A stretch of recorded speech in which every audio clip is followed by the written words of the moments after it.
Moments with God, a time of reflection for every day. July 24th. Wrong decision. And she went forth, and said unto her mother, What shall I ask? And she said, The head of John the Baptist. 26. And the king was exceeding sorry.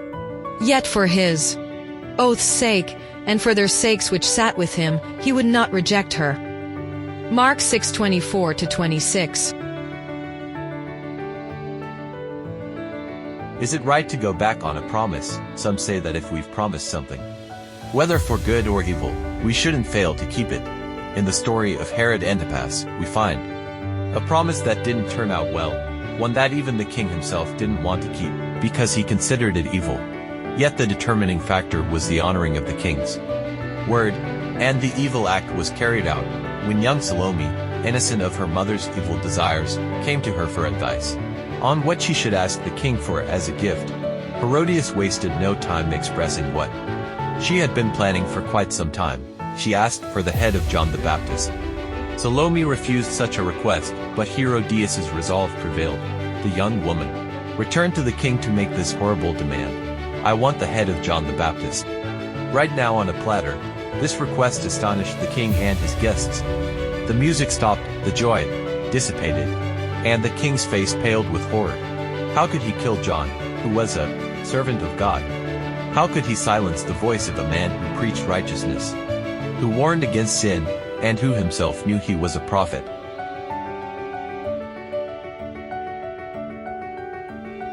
The king was horrified at the thought of taking John's life.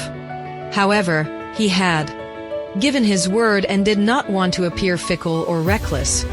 The oath had been sworn in honor of the guests, and if one of them had uttered a word against the fulfillment of their promise, he would gladly have allowed the prophet to live.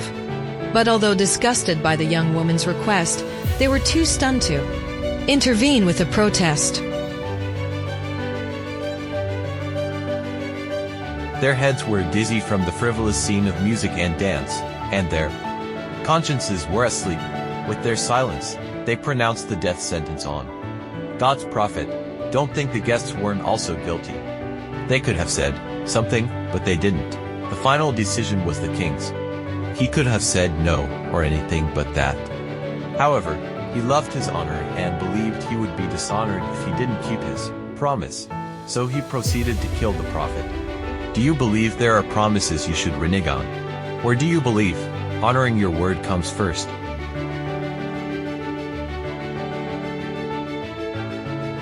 It doesn't diminish us to acknowledge and express our mistakes. We don't lose dignity when we admit our errors and correct ourselves. While we are waiting for a fateful decision, it shouldn't be the honor of our word that prevails, but what is right, just, and good before God. Why sacrifice your moral principles, your faith, your healthy habits, and your good behavior to please others?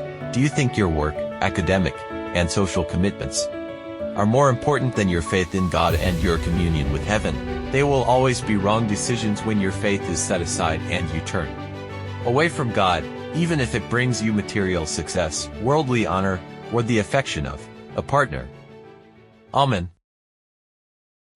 Thank you for listening to this audio. We invite you to share with your contacts and visit the website BibleWell.com.